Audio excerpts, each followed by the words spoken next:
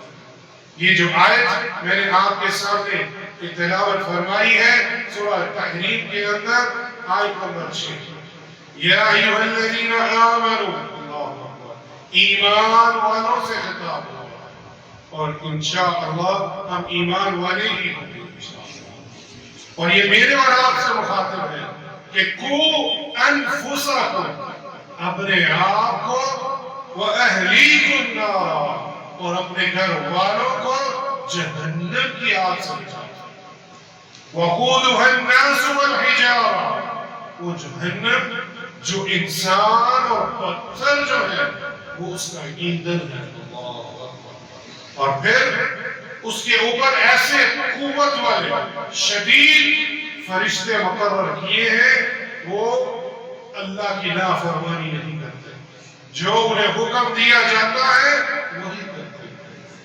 اور اس آیت کریمہ میں ہمیں اپنا مقصد جو ہے وہ بتلایا جاتا ہے۔ اس آیت مبارکہ میں اللہ سبحانہ و تعالیٰ نے ایمان والوں کو ایک نہایت ہی اہم ذمہ داری کی طرف توجہ دلائی ہے کہ وہ اپنے آپ کو جہنم کی آگ سے بچائیں اور اس کے ساتھ اپنے گھر والوں کو، ان کو بھی جہنم کی آگ سے بچائیں۔ ان کی تعلیم و تربیت، ان کے اعمال و اخلاق، ان کی اصلاح کا اہتمام کر کے انہیں بھی جہنم کی آگ سے بچانا چاہتے ہیں۔ آگے بڑھتے ہیں، کیا کوئی شخص اس ذمہ داری پر نہیں اترتا تو اس کے بارے میں اس کے سوال ہوگا۔ ہم ذمہ دار ہیں اپنی اولاد کے، اور قیامت کے دن ہم سے اس کے بارے میں سوال ہوگا۔ عبداللہ ابن عمرو رضی اللہ عنہما اس حدیث کے راوی ہے کہ اللہ کے رسول صلی اللہ علیہ وسلم نے فرمایا، کلکم راع وکلکم مسئول عن رعیتها، کہ تم میں سے ہر ایک نگران ہے اور اس کے بعد تحتوں کے متعلق اس سے سوال ہوگا۔ عربی زبان میں راعی اس شخص کو بولتے ہیں جو بکریاں چراتا ہے، جو شیپرڈ ہے، وہ چلتا ہے اور اس کے آگے اس کے ریوڑ ہوتے ہیں اور وہ اس کا مسئول ہے۔ بالکل یہی مثال اللہ کے رسول صلی اللہ علیہ وسلم نے ہمیں دی ہے۔ ہم بھی بکریاں چرانے والے ہیں اور ہمارے ریوڑ کیا ہے؟ ہمارے گھر والے ہیں۔ اس حدیث مبارکہ میں 4 لوگوں کا ذکر ہوا ہے۔ اگر یہ 4 لوگوں کی جو ذمہ داریاں ہیں ہم اگر سمجھ جائیں تو ہمارا معاشرہ بہت بہتر ہو سکتا ہے۔ سب سے پہلی چیز، فَالْأَمِيرُ الَّذِي عَلَى النَّاسِ رَاعٍ عَلَيْهِمْ وَهُوَ مَسْئُولٌ عَنْهُمْ، سب سے پہلا شخص کون ہے؟ حاکم وقت، جو اس ملک کو چلا رہا ہے، وہ بھی نگران ہے اور اس سے سوال اس کی رعایا کے بارے میں۔ اب جو حاکم وقت کی ذمہ داری ہے مجھ سے اور آپ سے نہیں پوچھی جائے گی، لیکن افسوس اور در افسوس ہم حاکم وقت کی ذمہ داریوں میں اب مداخلت کرتے ہیں، اس میں گھسنے کی ضرورت پڑتے ہیں کہ ہم ادھر ہی گھسیں گے، لیکن یہ ہماری ذمہ داری نہیں۔ جو حاکم وقت ہے اس کی سماع اور اطاعت واجب ہے جب تک وہ اللہ کی نافرمانی کے لیے نہ ہے۔ لا طاعت مخلوق فی معصیت خالق، مخلوق کی اطاعت نہیں ہوگی جہاں خالق کی نافرمانی ہوگی۔ اس کے علاوہ حاکم وقت پر ہمارے اوپر واجب ہے اس کی سماع اور اطاعت کریں۔ یہ پہلا شخص ہے جو سوال ہوگا قیامت کے دن اور وہ اس کا جواب دے گا۔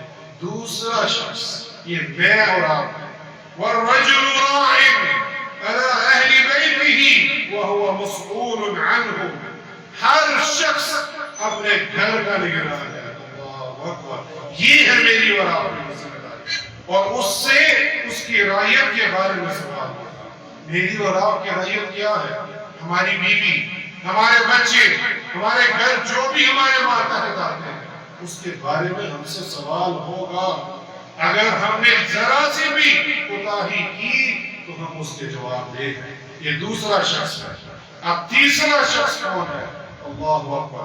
وَالْمَرْأَةُ رَاعِيَةٌ عَلَى بَيْتِ بَعْلِهَا وَوَلَدِهِ وَهِيَ مَسْئُولَةٌ عَنْهُ۔ اللہ اکبر۔ ترتیب دیکھیں، حاکم وقت وہ اپنی رعایا کا جواب دے گا۔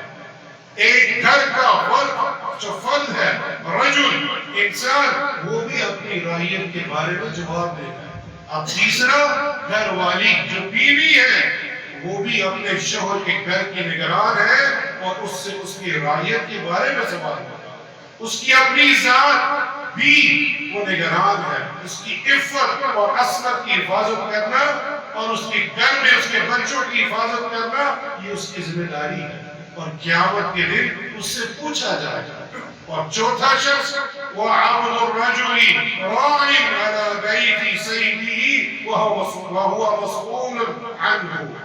اور جو گھر میں خادم ہے، وہ بھی اپنے آقا کے مال کا نگران ہے اور اس سے اس کی رعیت کے بارے میں سوال ہوگا۔ یہ چار شخص ہیں، اپنی اپنی ذمہ داری سمجھ لیں، معاشرہ بہت بہتر ہو جائے گا۔ ہمارا معاملہ کیا ہے؟ ہم باہر کی سوچتے ہیں اور دروازے بند کر کے ہماری بیٹیاں بے پردہ گھوم رہی ہیں، ہمارے بچے کیا کر رہے ہیں گھروں میں، ہمیں اس کا علم نہیں۔ واللہ جا کے اپنی بیٹیوں کو دیکھیں جو کالجز اور یونیورسٹیوں میں ہیں، جو وہاں رہتی ہیں، وہ کیا کر رہی ہیں۔ کبھی کسی نے اس کی طرف دھیان دیا کہ وہ رات کو کہاں جاتی ہے، کس کے ساتھ گھومتی ہے؟ اس کی بھی آپ کے اوپر ذمہ داری ہے۔ جا کے دیکھ لیجئے کسی بھی ریسٹورنٹ کے اوپر کیسے دھجیاں اڑائی جا رہی ہیں، اور یہ والد ذمہ دار ہے اپنی بیٹی کا۔ اگر اس نے اپنی بیٹی کو کسی یونیورسٹی کالج بھیجا ہے تو وہ یہ نہ سمجھے وہ بری ہو گیا۔ اس کی ذمہ داری ہے وہ چیک کرتا رہے میری بیٹی ہے کہاں، اس کے ساتھ تعلق میں رکھے۔ کیوں؟ کیونکہ ہم نے یہ دنیا کی تعلیم کے لیے بھیجا ہے۔ دین کی تعلیم افضلیت ہے، دنیا کی تعلیم بھی حاصل کرے، اس کی ممانعت نہیں۔ ممانعت تب ہے جب صرف دنیا کی تعلیم حاصل کرے، صرف دنیا کی، اور الا ماشاءاللہ اکثر بیشتر ان کا دھیان دنیا کی تعلیم پر۔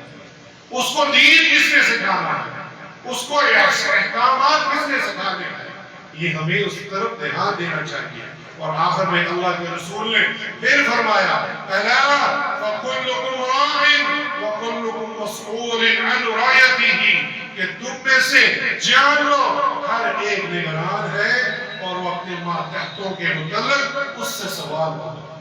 اور یہ حدیث امام بخاری 893 اس کا حوالہ ہے۔ بچوں کی تربیت کا آغاز شروع دن سے ہی کر دینا چاہیے، یہ بھی ہمارے ہاں ایک غفلت ہے۔ اس مقصد کے لیے بچپن ہی سے انہیں توحید سکھائیں، انہیں بتائیں شرک کیا ہے اور توحید اور اس میں فرق کیا ہے، سنت کیا ہے اور بدعت کیا ہے، ان کو سکھائیں۔ نماز، روزہ اور اسلام کے دوسرے احکام پر عمل کی عادت ڈالنی چاہیے۔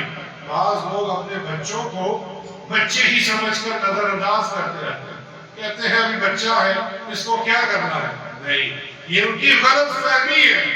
بچپن ہی سے ان کی تربیت کرنی چاہیے۔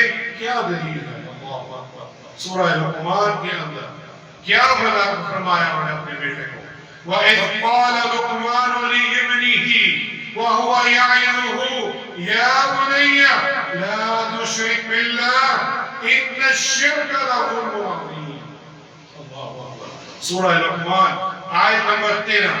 لقمان اپنے بیٹے کو نصیحت کر رہے ہیں اور کہتے ہیں اے لڑکے، بنیہ، یہ بالغ بچے کو نہیں بولتے، یہ نابالغ بچہ ہے جس کو ہم نظر انداز کر دیتے ہیں۔ علماء کرام کہتے ہیں 5 سال کی عمر تک اس کے اندر جو اس نے بننا ہوتا ہے اس کی خصلتیں اس کے اندر آ جاتی ہیں، اور ہم وہی 5 سال بچہ کہہ کر اسے چھوڑ دیتے ہیں. اور یا بنیا، کیا فرما رہے ہیں لقمان؟ اے بیٹے شرک مت کرنا. اللہ اکبر. اور نابالغ بچے کو فرق بتا رہے ہیں اور پہلی نصیحت شرک کی کر رہے ہیں. کیوں؟ کہ جتنے بھی اعمال کر لو، اگر آپ کے عقیدے میں خلل ہے وہ اعمال آپ کے قابل قبول نہیں ہو سکتے. بالکل اسی طرح جس طرح بغیر وضو کے نماز نہیں ہوتی، اسی طرح کوئی بھی عمل بغیر عقیدے کے قبول نہیں ہوتا. کیا فرمایا ہے بیٹے؟ شرک مت کرنا اللہ کے ساتھ. کیوں؟ ان الشرک لظلم عظیم. اس دنیا میں سب سے بڑا جو ظلم ہے وہ شرک ہے. اور ہمیں بچپن ہی سے انہیں توحید سکھانی چاہیے.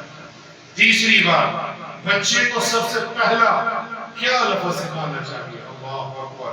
امام ابراہیم نخعی رحمہ اللہ بیان کرتے ہیں کہ سلف الصالحین، سلف کا جب نام آئے تو اس کا مطلب ہے صحابہ کرام، تابعین، اتباع تابعین. یہ آپ سے پہلے نیک اور صالح لوگ، یہ ان کا ذکر ہو رہا ہے. اور بالخصوص صحابہ کرام، وہ کیا فرماتے ہیں؟ سلف الصالحین پسند کرتے تھے وہ صحابہ کرام، تابعین، اتباع تابعین، کہ اپنے بچے کو سب سے پہلی چیز جو اس کی زبان پر آئے جب وہ بولنا شروع کرے لا الہ الا اللہ. کیا ہم یہ سکھانا چاہتے ہیں؟ ہماری کوشش ہوتی ہے کہ ہمیں باپ بولے، اچھی بات ہے، لیکن توحید پھر لا الہ الا اللہ یہ مرکب ہے دو چیزوں کا، نفی اور اثبات. لوگ یہاں صرف اثبات کرتے ہیں، شرک کا انکار نہیں کرتے. یہ کلمہ ہی دو چیزوں پر مرکب ہے. لا الہ نہیں کوئی معبود برحق، انکار پہلے ہے، الا اللہ سوائے اللہ کی ذات. اور یہ المصنف عبد الرزاق کے اندر یہ قول موجود ہے ابراہیم نخعی کا. اگر والدین لاپرواہی کرتے ہیں تو بچے کی گمراہی کی ذمہ دار ہے. یہ بات ایکسپلین کرنے سے پہلے، وضاحت کرنے سے پہلے، ایک والدین نصیحت کرتے ہیں، تربیت کرتے ہیں تو وہ پھر بھی بھٹک جاتا ہے، یہ تقدیر ہے، آپ اس میں کچھ نہیں کر سکتے. جس طرح نوح علیہ السلام، وہ اپنے بیٹے کو کیا نصیحت نہیں کرتے ہوں گے؟ یقیناً کرتے ہوں گے، لیکن تقدیر میں جو لکھا تھا، جو اللہ کے فیصلے تھے، اس کو کوئی بدل نہیں سکتا، اور وہ گمراہ ہوئے. دوسرا، ایک شخص تعلیم و تربیت کرتا ہی نہیں، یہ اس کے ہی یہ لمحہ فکریہ ہے.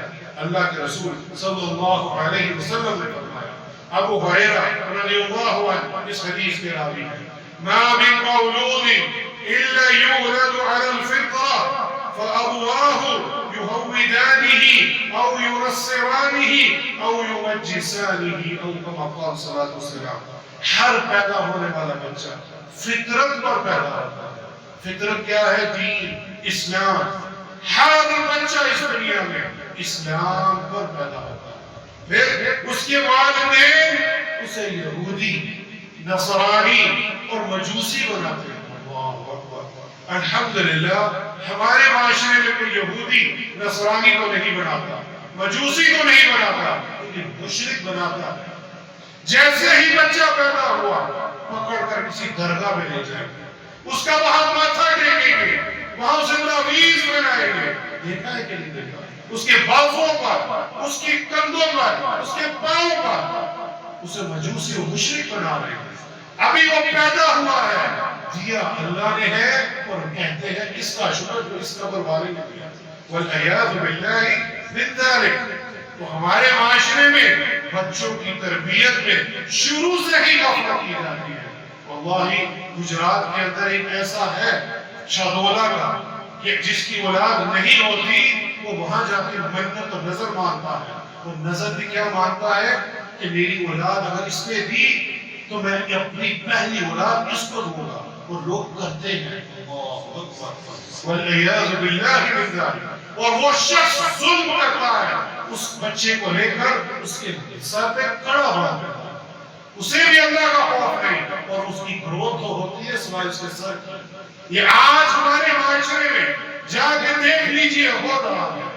مشرک بناتے ہیں، خود بھی شرک کرتے ہیں اور اپنی اولاد کو جو اللہ نے دی ہے پہلا بچہ لا کے اس کو دے دیتے ہیں اور وہ پھر آگے مانگتا پھرتا ہے. یہ ڈر جانا چاہیے ایسے لوگوں کو. وہ قیامت کے دن اس کی جواب دے ہیں کہ اللہ نے تمہیں اولاد دی اور تم نے جا کے اس قبر والے کو دے دی. انہیں اپنے بچوں کی تربیت کا خیال رکھنا چاہیے. پانچویں چیز، اپنے بچے کی تربیت کے لیے اس نے ماں کون سی تھی. اللہ اکبر. لوگ کہتے ہیں کہ جب بچے ہوں گے تو پھر ان کی تربیت. نہیں، ہمیں دین اسلام نے ایک ہدایت اور ایک راستہ بتایا ہے کہ بچوں کی تعلیم و تربیت اس کی ماں سے شروع ہوتی ہے اور اس نے ماں کون سا اس کا انتخاب کیا اس کا بھی ذکر ہمیں یہاں ہوا ہے. اللہ سبحانہ و تعالیٰ نے اپنے قرآن مجید میں رشتوں کے انتخاب میں معیار کی طرف یوں اشارہ کیا ہے. عصا ربہ ان طلقکن ان یبدلہ ازواجا خیرا منکن مسلمات مؤمنات قانتات تائبات عابدات سائحات طیبات وابکارا. اللہ اکبر. یہ آیت سورہ تحریم کی آیت نمبر 5 ہے. اس رب کے قریب ہے، اس کا رب قریب ہے. اگر وہ تمہیں طلاق دے دے کہ تمہارے بدلے اسے تم سے بہتر بھی کیا گیا. اللہ سبحانہ و تعالیٰ نے ہماری ماؤں کو یہاں ڈرایا ہے. آپ صلی اللہ علیہ وآلہ وسلم کی بیویوں کو کہ ڈر جاؤ کہ اللہ کے رسول اگر تمہیں طلاق دے دے تو اللہ قادر ہے کہ تم سے بہتر اسلام والیاں، ایمان والیاں، اطاعت کرنے والیاں، توبہ کرنے والیاں، عبادت کرنے والیاں، روزے رکھنے والیاں بیوہ اور قوالیاں عطا کر سکتا ہے. اللہ اکبر. اور یہ ساری خصوصیت ہماری ماؤں میں تھی. یہ صرف ڈرانے کے لیے کیا گیا تھا. یہ ہماری ساری مائیں ایمان والیاں بھی تھی، اطاعت والیاں بھی تھی، توبہ کرنے والیاں بھی تھی اور اللہ ان کو جنت میں ان کے ساتھ رکھے گا. لیکن میرے اور آپ کے لیے اس آیت سے معلوم ہوا کہ آدمی کو بیوی کے انتخاب کے وقت ان صفات کی حامل عورتوں کو ترجیح دینی چاہیے جو اس آیت میں مذکور ہے. پھر حدیث مبارکہ لے لیجیے. اللہ کے رسول صلی اللہ علیہ وآلہ وسلم نے فرمایا اور ابو ہریرہ رضی اللہ عنہ اس حدیث کے راوی ہے تنکح المرأة لأربع لمالها ولحسبها وجمالها ولدينها فاظفر بذات الدين تربت يداك او كما قال صلی اللہ علیہ وسلم. امام بخاری 5090 اس کا حوالہ ہے کہ عورت سے 4 چیزوں کی وجہ سے نکاح ہوتا ہے. اس دنیا میں جب بھی کوئی شخص نکاح کرے گا یہ 4 چیزیں ہیں. اس کا مال دیکھ کے، اس کا حسب اور نسب کس ذات سے ہے، اس کا جمال دیکھ کے اور دین دیکھ کے. اللہ اکبر. اور پھر کیا فرمایا اللہ کے رسول صلی اللہ علیہ وسلم نے کہ تو دین والی عورت کے ساتھ نکاح کر، یہی تیری کامیابی ہے. اگر تم نے ایسا نہ کیا تو تیرے ہاتھ آلود ہو. اللہ اکبر. یہ بڑا سخت جملہ ہے عربی زبان میں. اور ہم مال و دولت دیکھتے ہیں کہ اگر مال مل گیا تو سب کچھ مل گیا، لیکن وہیں سے بربادی شروع ہو جاتی ہے. کچھ لوگ جمال دیکھتے ہیں، سب سے پہلی جو چیز دیکھتی ہے وہ دین ہے. دین مل جائے پھر دوسری چیزوں کا انتخاب کیجیے. کیونکہ دین جو عورت اگر بگڑ جائے تو گھر کا ماحول بھی بگڑ جاتا ہے. شیخ صالح الفوزان حافظ اللہ فرماتے ہیں اذا دعت المرأة ضاع البيت واذا دعا البيت دعا الاولاد واذا دعا البيوت دعا المجتمع. یہ جب عورت بگڑ جائے تو گھر کا ماحول بگڑ جاتا ہے اور جب گھر کا ماحول خراب ہو جائے تو اولاد بگڑ جاتی ہے. اللہ اکبر. اور جب گھروں کے گھر بگڑ جائے تو سارے معاشرے میں اس کا بگاڑ ہو جاتا ہے. اور یہ آج ہم اپنی آنکھوں سے دیکھ رہے ہیں. علامہ ابن عثیمین رحمہ اللہ وہ اپنی شرح ریاض الصالحین میں فرماتے ہیں نیک اور با اخلاق عورت کو لازم پکڑو کیونکہ وہ آپ کے لیے اس خوبصورت عورت سے بہتر ہے جو نیک اور با اخلاق نہ ہو. اور آج یہ ہم دیکھتے ہی نہیں. آگے باپ بھی نیک ہونا چاہیے خالی ماں نہیں. اللہ اکبر. یہ بہت طویل قصہ ہے کہ اگر باپ نیک ہو تو اللہ سبحانہ و تعالیٰ ایک نہیں دو رسولوں کو اور نبیوں کو بھیجتا ہے اس کی حفاظت کے لیے. وہ یتیم سورہ الکہف کے اندر موسیٰ اور خضر علیہ السلام کا واقعہ ذکر کیا ہے. اس میں ایک بات یہ بھی بیان کی ہے کہ ان دونوں انبیاء کرام علیہ السلام نے دو یتیم بچوں کی اس دیوار کو گرنے سے بچایا جس میں ان دونوں بچوں کا خزانہ چھپا ہوا تھا. اور پھر اللہ سبحانہ و تعالیٰ نے ہمیں قرآن میں فرمایا ان بچوں کے باپ کا تذکرہ کرتے ہوئے وَقَانَ أَبُوهُمَا صَالِحًا. اللہ اکبر. کہ ان کا باپ ایک صالح آدمی ہے. جہاں ماں نیک چاہیے وہاں آپ باپ بھی نیک چاہیے. عبداللہ ابن عباس رضی اللہ عنہما اس آیت میں فرماتے ہیں كُفِرَ بِصَلَاحِ أَبُوَيْهِمَا. وہ دونوں بچے اپنے والدین کی نیکیوں کی وجہ سے محفوظ کیے گئے. اللہ اکبر. اللہ سبحانہ و تعالیٰ ہمیں نیک بنائے تاکہ ہمیں اپنے بچوں کی تربیت کرنے کا موقع ملے. اقول ما تسمعون واستغفر الله لي ولكم من كل ذنب فاستغفروه انه هو الغفور الرحيم. الحمد لله والصلاة والسلام على رسول الله. اما بعد. سیدنا عبداللہ ابن مسعود رضی اللہ عنہ جب رات کو نماز پڑھتے اور اپنے چھوٹے بچے کو سوتے ہوئے دیکھتے تو کہتے اے میرے فرزند. یہ عبادات تو اللہ کے لیے ہے لیکن میں خود عبادات کر کے صالح بن کر تیرے روشن مستقبل کی کر رہا ہوں. اور پھر روتے ہوئے اسی آیت کی تلاوت کرتے وَكَانَ أَبُوهُمَا صَالِحًا. کہ ان کا باپ ایک صالح آدمی تھا. سعید بن مسیب رحمہ اللہ یہ تابعی ہے. انی لأصلی فأذکر ولدی فأزید فی الصلاة. تفسیر البغوی کے اندر فرماتے ہیں میں نماز پڑھتا ہوں پھر جب مجھے اپنی اولاد کا خیال آتا کہ تہجد کی بات ہو رہی ہے تو میں اپنی اس عبادات کو زیادہ کر دیتا ہوں. یہ نیک لوگ ہمیں کیا سکھا کر گئے ہیں کہ ہم اپنی اولاد کی اگر تربیت کرنی ہے تو ہمیں بھی اصلاح کرنی ہوگی. آخر میں ابن الجوزی رحمہ اللہ فرماتے ہیں كان السلف اذا نشأنا لأحدهم ولد شغلوه بحفظ القرآن وسماع الحديث ويثبت الإيمان في قلبه. کہ سلف کے ہاں صحابہ کرام کے ہاں بچہ بڑا ہونے لگتا تو اسے حفظ قرآن سماع الحدیث میں مشغول کرتے اور ایمان اس کے دل میں پختہ ہو جاتا. اللہ اکبر. بہت ساری باتیں ہیں واللہ یہ خطبہ 54 صفحوں کا ہے اور میں نے آپ کی 20-25 منٹ میں مختصر چیزیں بیان کی کہ اگر ہمیں اولاد کی تربیت کرنی ہے ان کی اصلاح کرنی ہے ماں بھی نیک ہو باپ بھی نیک ہو بچوں کو قرآن اور حفظ کی طرف لے کر آئیے. بچوں کو جہاں مال کی طرف لے کے جا رہے ہیں ان کو دنیا کی آزائشیں فراہم کر رہے ہیں اس سے کہیں زیادہ دین کی تعلیم دینا یہ بہت ضروری ہے. بالخصوص ہماری بیٹیوں کو ان کو پردے کی طرف لے کر آئیے ان کو علماء کرام کی دروس میں لے کر آئیے اپنی اولاد کو علماء کرام کے ساتھ جوڑیے تاکہ وہ نیک اور صالح ہو.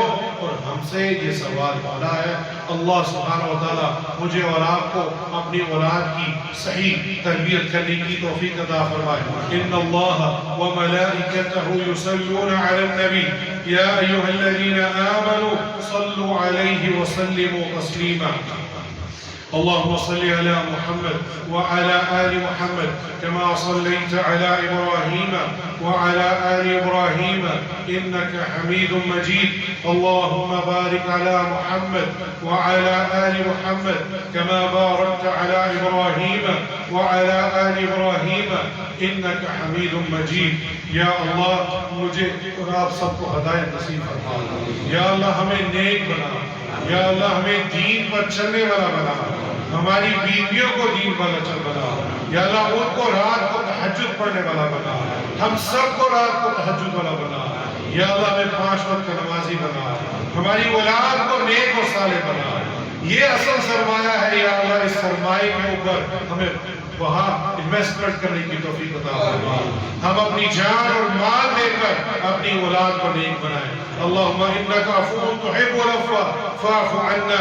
ربنا اننا آمنا فاغفر لنا ذنوبنا وقنا عذاب النار. اللهم اني اسالك الهدى والتقى والعفاف والغنى. یا اللہ جو بیمار ہیں ان کو شفاء کاملہ اور عاجلہ عطا فرما. اللهم اشف مرضانا ومرضى المسلمین. یا اللہ میرے والدین بیمار ہیں ان کو شفاء کاملہ اور عاجلہ عطا فرما. جن کے بھی رشتہ دار والدین بیمار ہیں یا اللہ ان کو مکمل شفا عطا فرما. جن کے رشتہ دار والدین وفات پا چکے ہیں یا اللہ ان کی قبروں کو جنت کا باغ بنا دے. اللهم اغفر للمؤمنين والمؤمنات والمسلمين والمسلمات الأحياء منهم والأموات. ربنا تقبل منا إنك أنت السميع العليم وتب علينا إنك أنت التواب الرحيم. عباد الله إن الله يأمر بالعدل والإحسان وإيتاء ذي القربى وينهى عن الفحشاء والمنكر والبغي يعظكم لعلكم تذكرون. وأقيموا الصلاة.